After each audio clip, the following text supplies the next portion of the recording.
Hello, welcome to Obscure Poets of History, everything you need to know to blag your way through poetry. With me, Rick Sanders. And me, Ben Moore. And this month we're looking at Elizabeth Barrett Browning.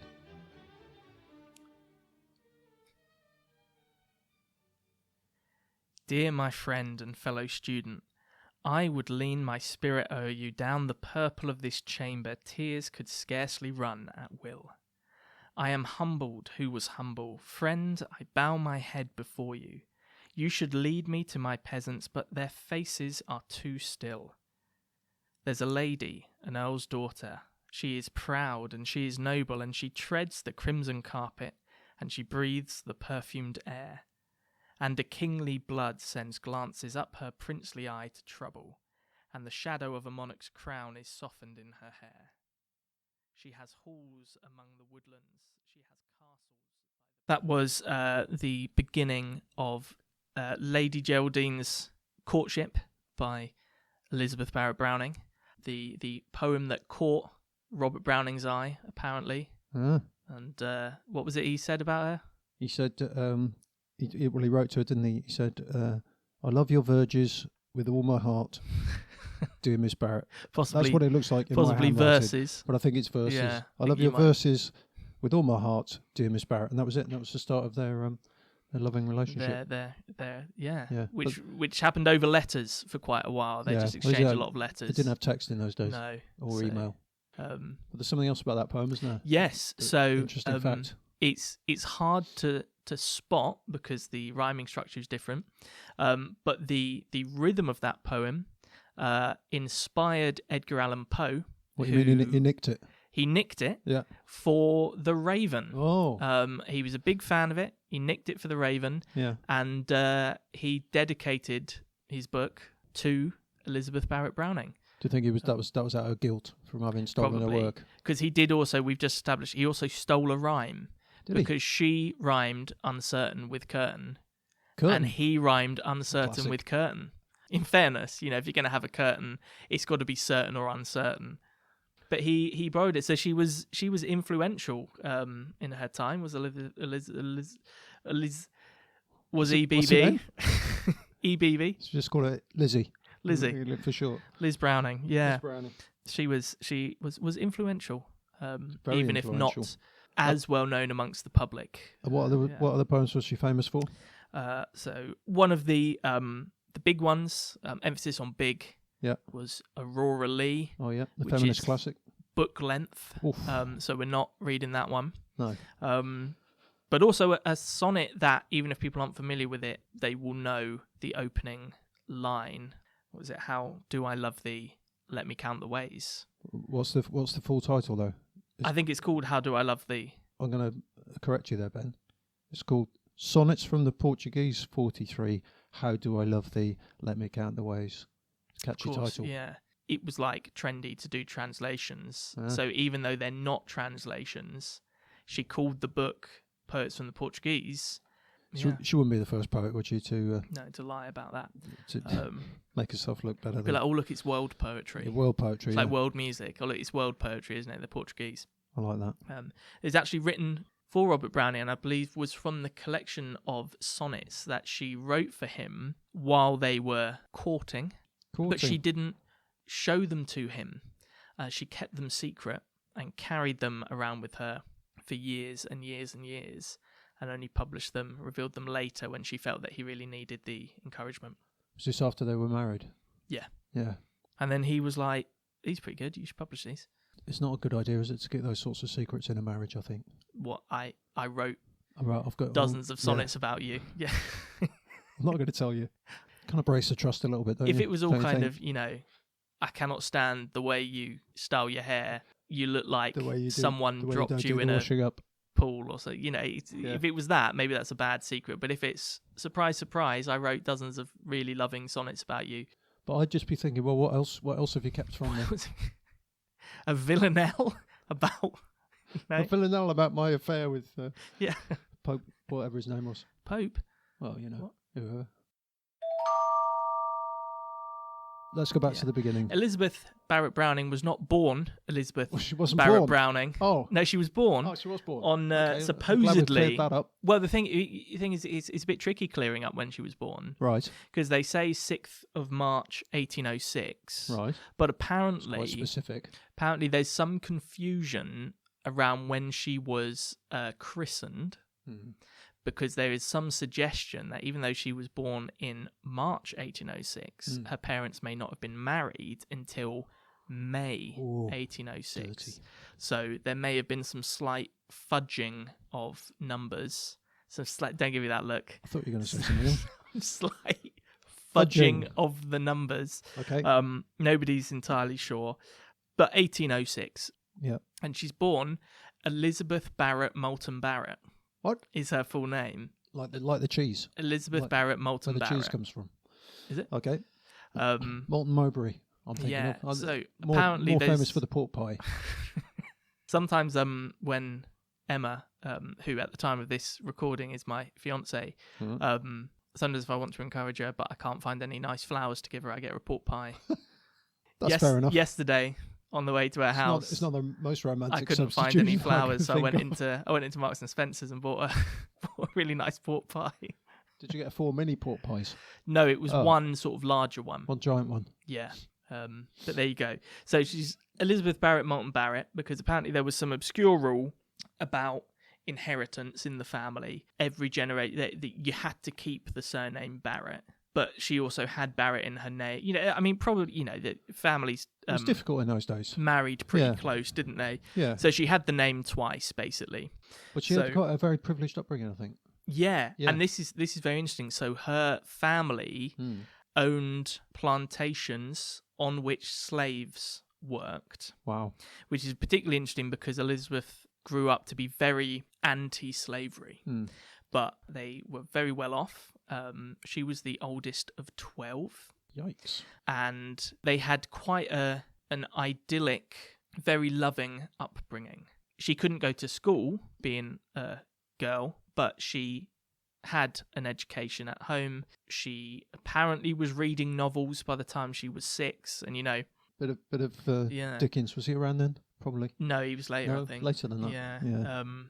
So she grew up very intelligent, very well educated, and was really encouraged in her poetry writing. She had an amazing linguistic talent, didn't she? She could speak Greek and Latin. She could read in those languages and translate to English. She seemed to just pick up languages. She started very poetry easily. when she was only 4 years old, apparently. I wrote some poems when I was at primary school. Yeah. And they're not good. I bet her 4-year-old poems are better than yours now. They're my 4-year. Oh, right. In your adult life. I mean, I wouldn't mind being worse than, I can cope with being worse than Elizabeth Browning. So a bit of a child protege. Bit of a, I would say. yeah. Finishes her first epic poem aged 11. Oh. And her family basically do a self-publishing thing where they print a load of copies and give it to the family, who all go, "That's lovely, Elizabeth." Was that the Battle of Marathon? Yeah. Yeah. And I'm glad they didn't change it to the Battle of Snickers, because that would have been rubbish, wouldn't it?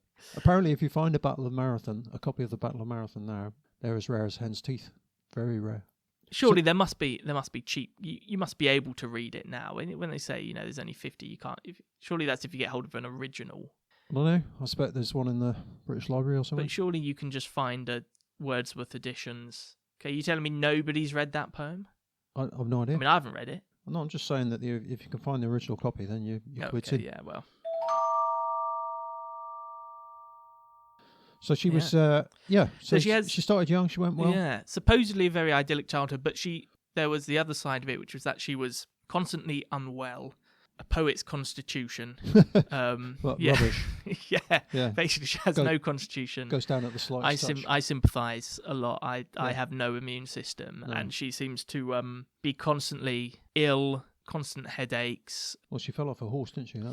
And so there's some controversies to whether did the falling off the horse start it all, because she also suffered from back pain, but there seems to be some suggestion that actually there was something else. She was just unwell a lot. Yeah.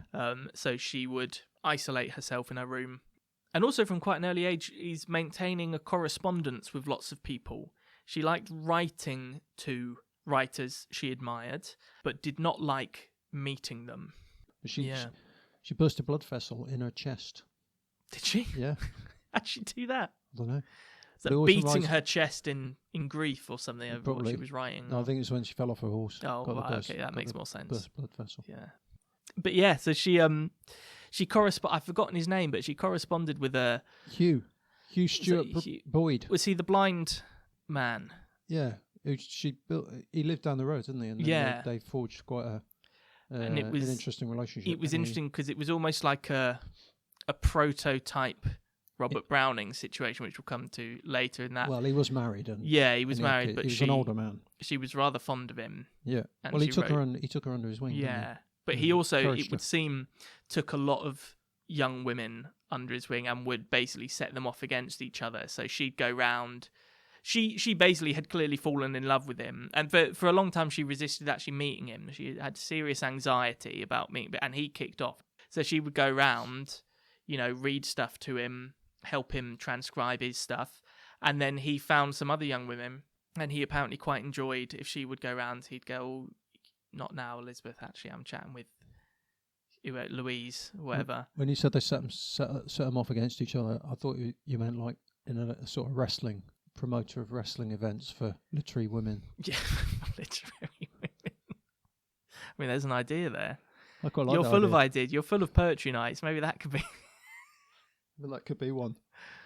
It'd be like War of Words. Yeah. You call it War of Words. War of Words, very good. Yeah. Battle of the Bards. On the ropes. There you go. There's your next poetry night. Right, poetry and wrestling. Yeah. She fell out with him, didn't she? Yeah. Once she became a little bit more famous, she dissed him. In fairness to her, I think he quite enjoyed the power he had over young women. And so I think once she wasn't really under his control anymore, I think he got a bit miffed. But there was this repeating pattern that she had where she would correspond with people and they'd say, "Oh, we should hang out." And she'd go, No, I can't possibly hang out because I'm very ill. My dad's he's very busy and someone's got to look after the kids. The weather's very poor. Maybe she just had like social anxiety. Well, I think she must have done because there's this repeated thing of she loved speaking with people indirectly. She would write letters to people and she would have these correspondence that lasted years and years and years. But she was very wary initially of actually meeting anyone. Her father's business went down the pan, didn't it? Plantation collapsed. And so that's because the abolition of slavery comes through. Yeah. They weren't poor, but they did lose a significant amount of their fortune, so they had to sell up this home that their dad had built and move to London. They moved to London, which was Torquay first. No, so they moved to London, but London was very smoggy and grim, and poor Elizabeth, she had a sickly constitution. Yeah, chesty cough. And so she went off to Torquay. Oh, okay. Yeah, to stay with someone out there. And random relative. So she was convalescing on there. And do you know what? This is something that only really occurred to me in the last couple of years, is that when you read all this stuff about people in the 1800s taking the sea air for a cure, and you think, well, hold on a minute. What does that do? Going to the sea air. There's nothing magic about the seaside. But actually what it is that in London, the air was literally toxic. It was poisonous. But I mean to the point where you could, if you went out during a smog, you could be dead within minutes. Especially Elizabeth Barrett Browning. Well, yeah. She'd be dead within seconds. So it's not that there was anything magical about the sea air. She could barely open the front door. It was that actually it just wasn't full of poison. So she goes there, she's having a little break. But she's aware that actually it's better for her to be out of that, and she has that anxiety around lots of people. But she's also very far away from all the literary scene. And so all these people are hanging out, they'd have all these dinners and stuff, and she's corresponding with a woman who says, "Oh, Wordsworth, I hang out with him. Do you want to come around for dinner?" She'd go, "Oh no, I'm terribly busy." It's 4 days on a donkey ride. I can't. So can't make it, sorry. So she's feeling the frustration of being away. Where is she at this point on the Phil Collins arc? Well, that's a good point. Yeah, we got to return to the Phil Collins arc, haven't we? So I think here she's not really quite hit the big time Because yet. she's published, hasn't she? She's Yeah. got an essay on mind with She's other had poems, some early... 1826. So the essays, people basically went, what are you talking What? about? And this was a recurrent... Were they just too long? Was that well, too confusing. too confusing? Yeah. Too many words? Obscure. That would have been from a Greek and Latin, I reckon. Quite possibly. Yeah. But she apparently enjoyed writing poems that nobody could understand. Like you. People can understand my poems, they just don't like them. Oh, well, yeah, that's a big difference. Sorry, I moved you away from the Phil Collins art. That's all right. Yeah, so she's maybe early success. Yeah. Early success. She's not quite hit the big time, the massive, massive success. Yeah. But she is on an upwards. She's on an upward curve. Her name's getting out there. People are sort of going, oh, interesting. Okay, there's this poet, Elizabeth Barrett, Moulton Barrett. Though she's getting some criticism that basically, her poems are obscure and that kind of peaked, didn't it? 1830, 1844, she was acclaimed as one of England's great living poets. Well, yeah. So suddenly she does hit the big time. Yeah. As with many celebrities, dividing opinion. Yeah. But is getting more recognised. So she's publishing regularly in different. It's because my understanding is that people, in the same way that music artists might like release a single and they release an album, is that you'd release a lot of your poems in magazines and stuff, right? And then they'd be compiled into a book with some extra stuff. And was she back in London at this stage with her? Well, she sort of moved back and forth a few times, living in a shed. Yeah, 2 of her brothers died. Oh, yeah, including a favourite one. It's a bit harsh, Favourite brother. Because she goes, yeah, one of her brothers died, but then her favourite brother, drowned.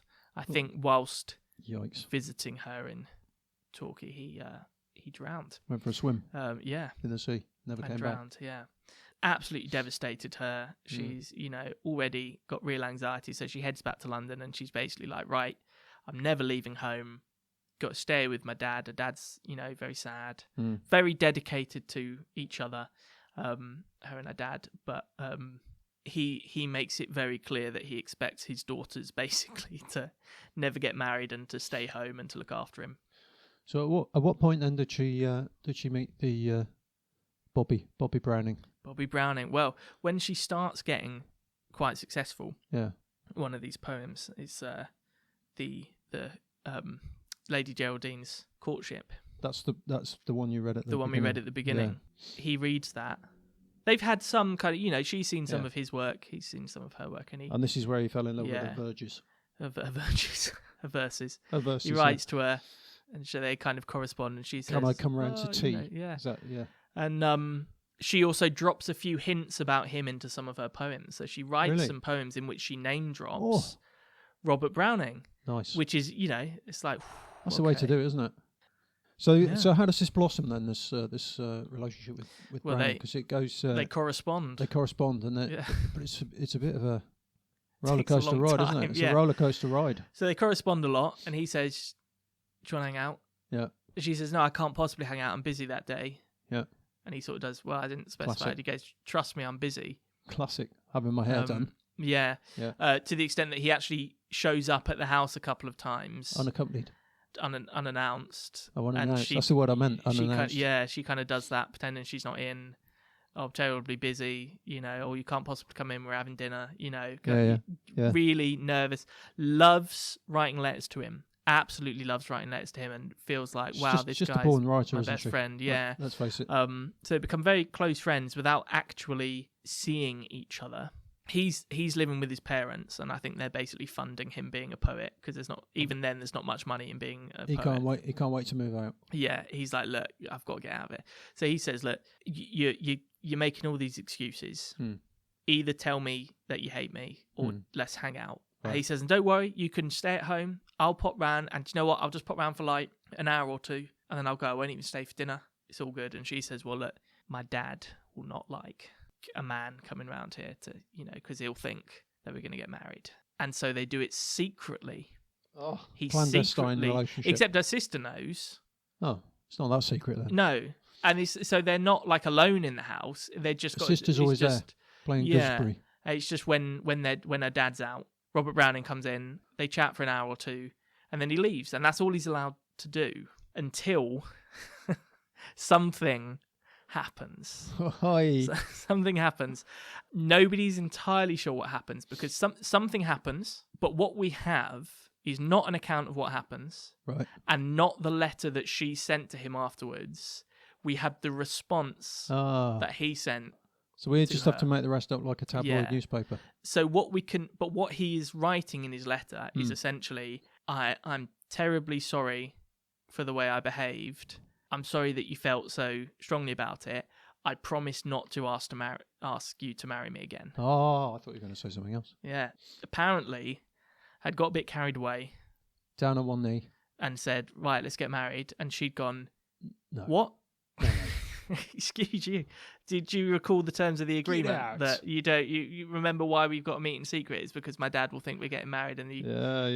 you know, So he proper put his get foot out in of it. here. Proper put his foot in it. And so she basically says, never speak about that again. Never in darken my my door. presence.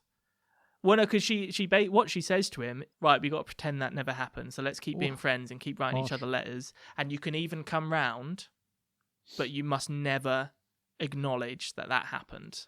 They're very good at suppressing their emotions, weren't they? The Victorians, I think. Yeah. In that day and age. Yeah. It's very Just don't poetic, ever isn't talk it? about it at all, ever Yeah. again. She is probably on the top of the Phil Collins arc at this stage. Yeah. She's living the career, living Well, the dream. she's doing very well, Career but woman. she's not really out in literary society. Occasionally she'd go. So I think she did go for dinner with Wordsworth once. Found him a bit underwhelming. He's probably just banging on about his daffodils all the time. Yeah, wasn't he? probably. That was it. It's enough to put anyone off. She's still reclusive. She's still isolated. So Right. she's not really seen much, but people respect what she's doing. So at what point then do they get married? Because they obviously get married at some point, and then they fly off to Italy. I mean, she's clearly like he brought it up again.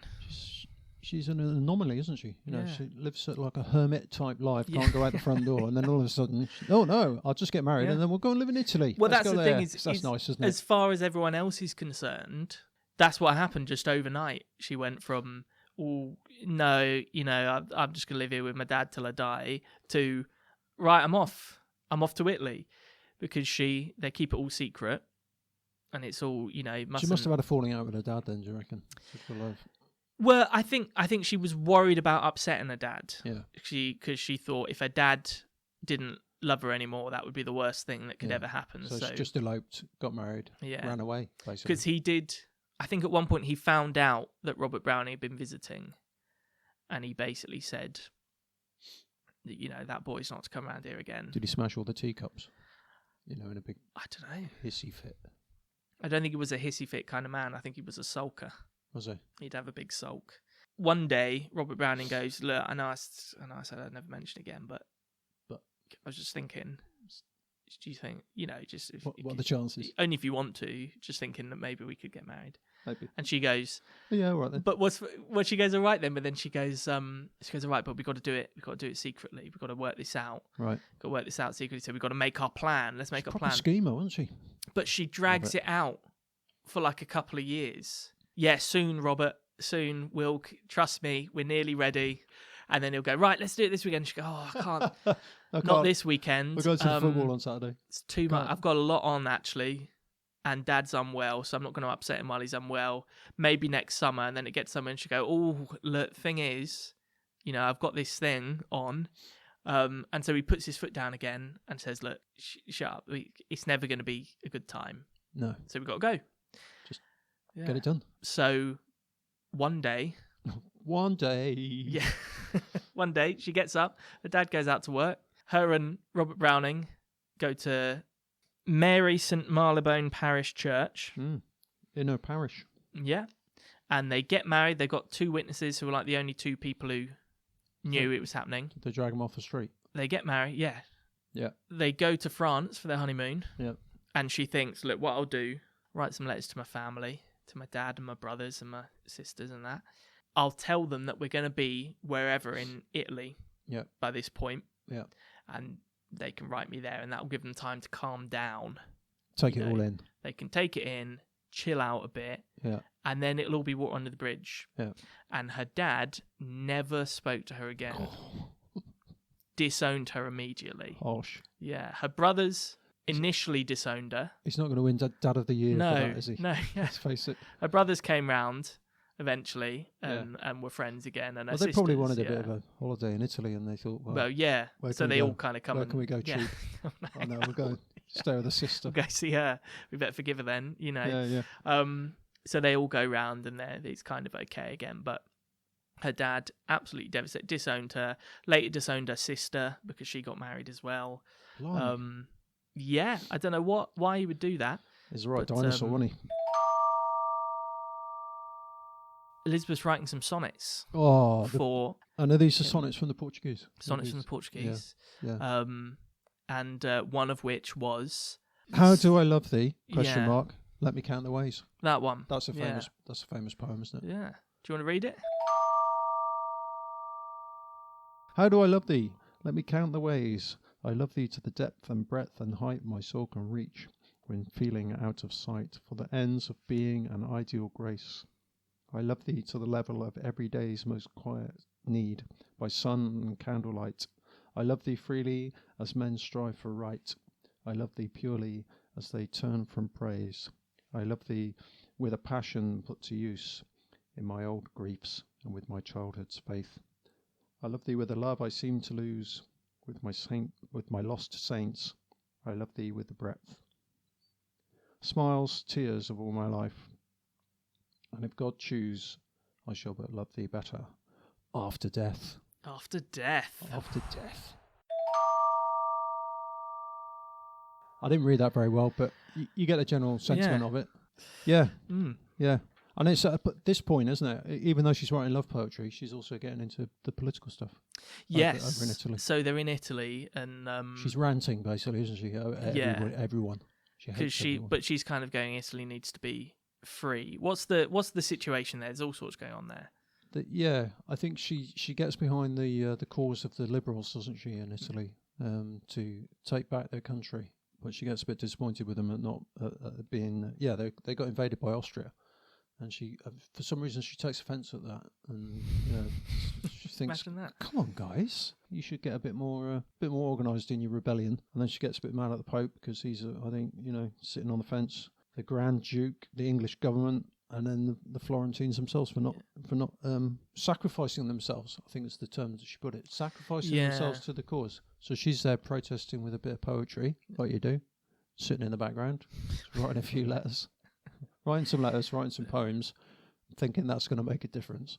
Yeah. And didn't she also chastising at some them point for not getting out there and rebelling and getting shot or stabbed? She had varying opinions on Napoleon at different points, I think. A bit short. Well, it's more like she was a fan and then she wasn't a fan, and then she was, changed her mind. And I think Robert Browning himself didn't necessarily agree with a lot of her takes on it. And she started getting criticism for basically people going, you kind of have a very simplistic understanding of what's going on here, and maybe you shouldn't write about stuff that you're not totally informed Across European empires. Yeah.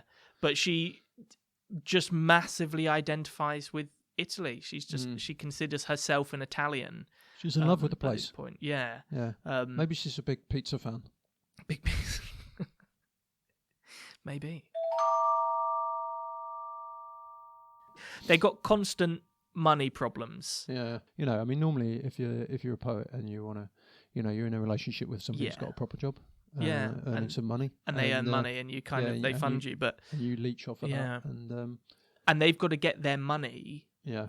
sent to them basically from their publishers in London. Yeah. Because she's not getting any money from her dad, obviously. She's cut off. Yeah. So they're constantly moving from house to house, scrabbling to find furniture. And in one place it's too hot in the summer, so they have to go somewhere else. And then it's very tricky. And it's a sad bit, desperate to have children. You know, her ambitions are basically, I want to be a poet, I want to get married, I want to have kids. She has a couple of miscarriages, which makes her even more ill. Yeah. But she has this very strange attitude to life, which is that basically any suffering that comes her way, what she tries to do is basically go, it is what it is. C'est la vie. She just powers on. There's no sense of stopping to grieve that. But then they do have a child who, them being, ye oldie type people, they name him after his dad, Robert, but they call him Penn. Penn. They call him Penn. So she gets a child. Yeah. And just lets him run wild. So she has this actually very kind of hippie-esque idea about how children should be raised, where she basically goes, "Oh, look, he's a kid. He doesn't need to know things." And so by all accounts, he grows a up. contradiction to her own upbringing. Well, She yeah. was learning Greek and Latin and writing poetry when she was 4. He grows up barely knowing English or Italian. Do you think she didn't want for him to get ahead of her? She has this kid, and then she's suddenly like, hold on. Competition. Hold on. Yeah. I don't think she was worried about competition because she was never worried about her husband. I gather Penn went on to become an artist, but she has this kid who's basically a bit feral, and she's just happy with that. But she's very weakened by miscarriages and pregnancy, and so she's even more frail. But on the other hand, suddenly is loving having a social life. Yeah. She loves inviting people round, all these writers and stuff. And she really got on board with the old social activism stuff as well, didn't she, when she was in Italy? Because this whole thing about the liberation of Italy, which did eventually come in the end. She wrote the poem Aurora Lee, one of her famous, you mentioned it at the beginning of the show, book-length prose poem, which to me just was a bit of an autobiography of her life, really. Young girl does this, goes to live in Italy, in Florence, in fact. Yeah, so... but it was that was the piece that I suppose probably made her more famous than any other bit of poetry. I think there's another famous one that she wrote whilst looking out the window of one of her apartments. Yeah, I don't know how it's pronounced. Casa Guidi windows. Casa Guidi.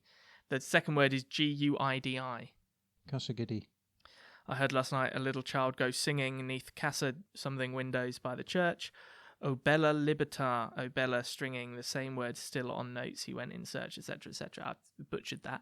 But she has this whole poem about a child singing about liberty. Very political. She's anti child labour. She writes about that. What was that? The cry of the children. Stop exploiting people. Let people be free. Also, she's really women are cool, isn't she, on all the social issues of the time, and taking a stance. She was really well regarded at that time, though, wasn't she? There's a few quotes on there. I mean, she inspired Emily Dickinson, who had a picture of her on the wall in her bedroom, which is quite interesting. How'd you get that in ye olden times? Don't I get? Did she draw it herself? Get a copy faxed to me. She imagined what she thought Elizabeth Browning. I dare say it was an illustration from a magazine or something. Okay, a newspaper that makes at the more time. sense. Yeah.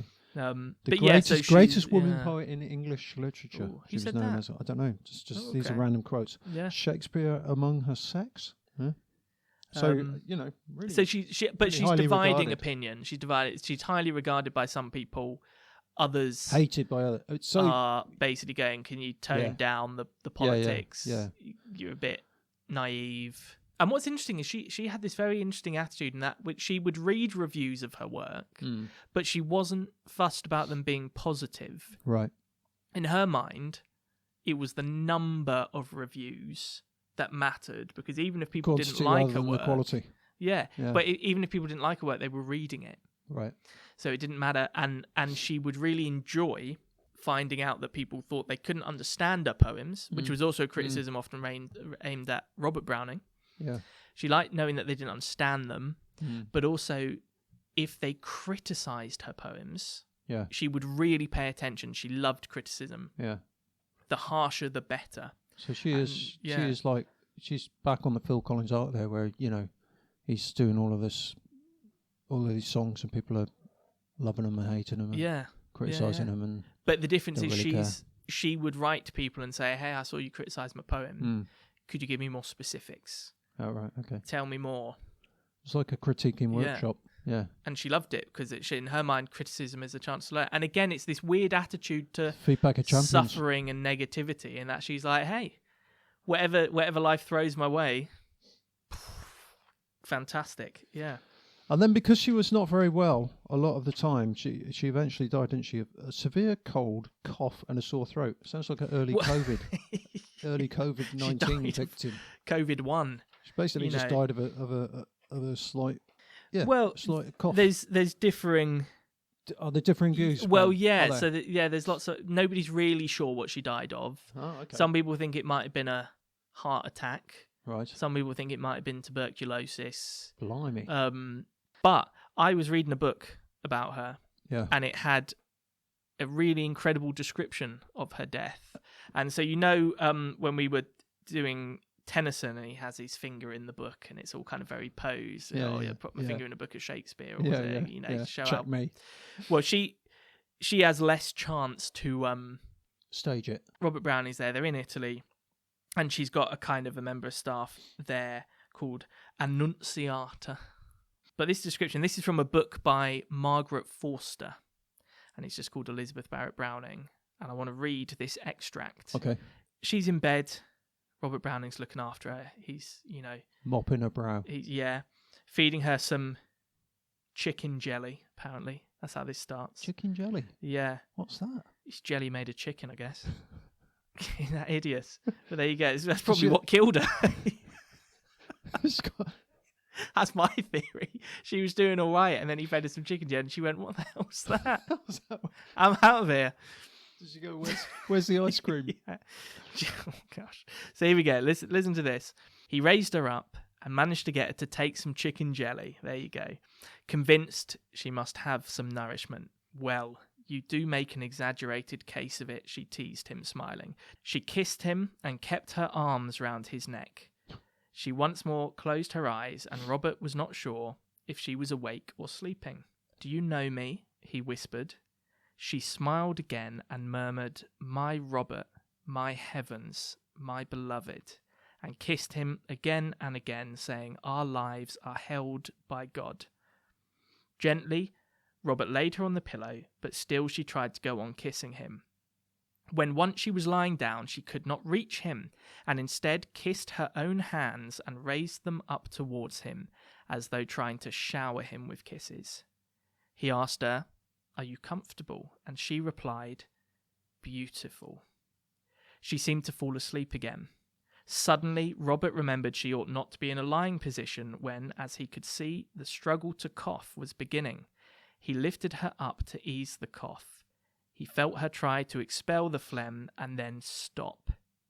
He thought she had fainted with the effort or fallen asleep now that she was comfortable. He looked at her face held against his own chest and saw her forehead contract in a spasm of pain, then clear. All at once, she looked like a young girl. Elizabeth was dead. Her last gesture, a kiss. Her last thought of their love. Isn't that sweet? That is sweet. Especially after he poisoned her with the chicken jelly. And she's buried somewhere in Italy. It's nice, isn't it? She's still out there because she loved Italy so much. And he didn't have enough money to bring her back. Yeah. And then that was it.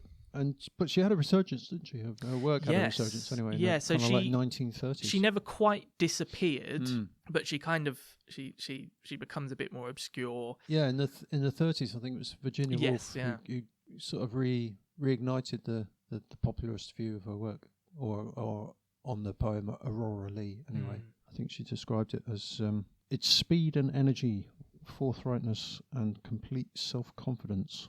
But generally more ignored by the general public. But I think then there was a reassessment. And so in the same way that, like we said with Tennyson, it's not that actually everybody today reads Tennyson, but there is much more of there is a lot of respect for him, and poets will generally be aware of him, whether they like him or not, and his influence. And I think she did posthumously influence another generation of... certainly initially, I think female poets, because they kind of the women's movement kind of rediscovered her and were like, "Oh, hold on, he's this neglected poet," and now has again kind of entered the canon as this national treasure, Elizabeth Browning, considered perhaps not quite as famous now as her husband, but possibly technically better. So, I think I've written a poem which demonstrates speed and energy, forthrightness, and complete self-confidence in the style of Elizabeth Moulton Browning. Yes. So we didn't... Moulton brackets, close brackets, Browning. We didn't mention this earlier, but as with Tennyson, we had a random word generator. That's right, yes. Three words. Yeah, to be included. 3 words, and then we had to write a poem. So what were our 3 words, Rick? The random generator produce the 3 random words: number, mushroom, pocket. And our job was to incorporate those words into a poem in the style of EBB. Yeah.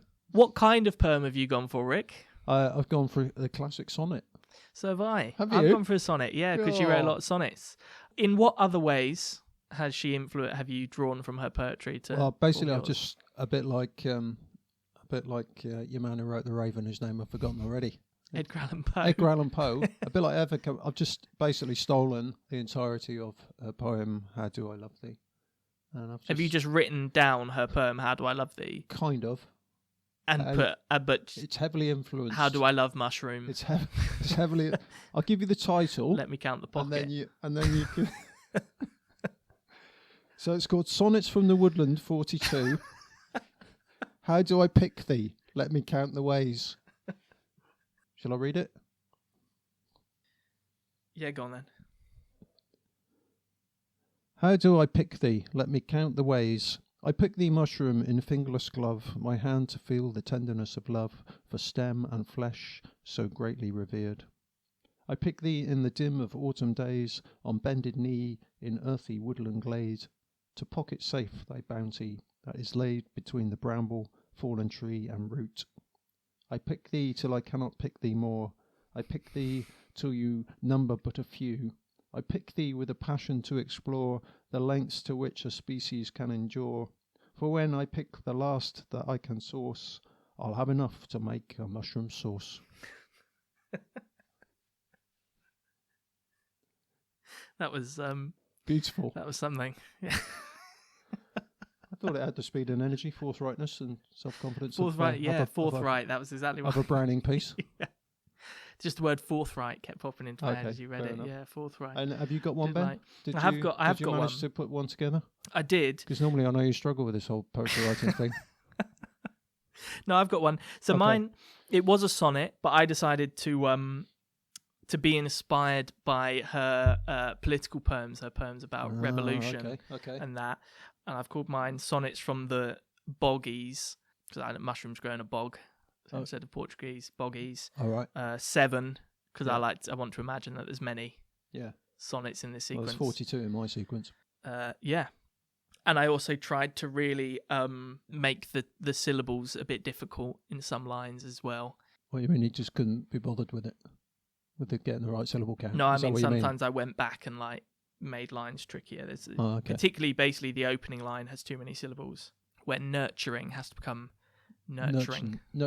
Yeah. Right, okay. A spore fell into fertile, nurturing soil. It fell there not alone, but in great number, caressed by ash, and seeking out no toil, but beating rain and storm disturbed its slumber, but could not damp the powder keg of earth which sparked against the torrent like a rocket, and gave a sickly fruit its torrid birth. The planet drew a pistol from its pocket. For grey is for despair and dour days, and red is for the blood poured in revolt. Before despair and blood the ground gave way, loosing revolution like a catapult. A poisoned mushroom scaped captivity. It burst the topsoil, crying, liberty. That was a pretty dubious row. Dubious way to get pocket in there, I've got to say. Revolution. In my pocket. Yeah. The planet drew a pistol from his pocket. I thought that was a hilarious line. And scaped captivity instead of escape. Yeah, but that's a classic. Scaped. Yeah. Really deliberately difficult one. Nice syllable manipulation. Yeah. I like it. And so it's a metaphor. Is it? But it's not a very good one. That's the thing. It's it's just a really difficult metaphor, because it's like, what? So are the mushrooms a symbol for revolution, maybe? But is it? Or is it a revolutionary? Or is the soil the revolutionary? Yeah, I don't think you should try and explain your poetry, to be honest. No. Well, and if people write in and say, I didn't understand interested. that. Nobody's interested. And B, you're just not making any sense even when you explain it. And that's exactly what she would have wanted.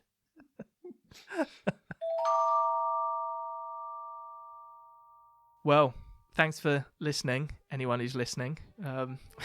We'll be back We'll be back next time. with another obscure poet you'll never have heard of him. Thanks for listening, and goodbye. Cheers.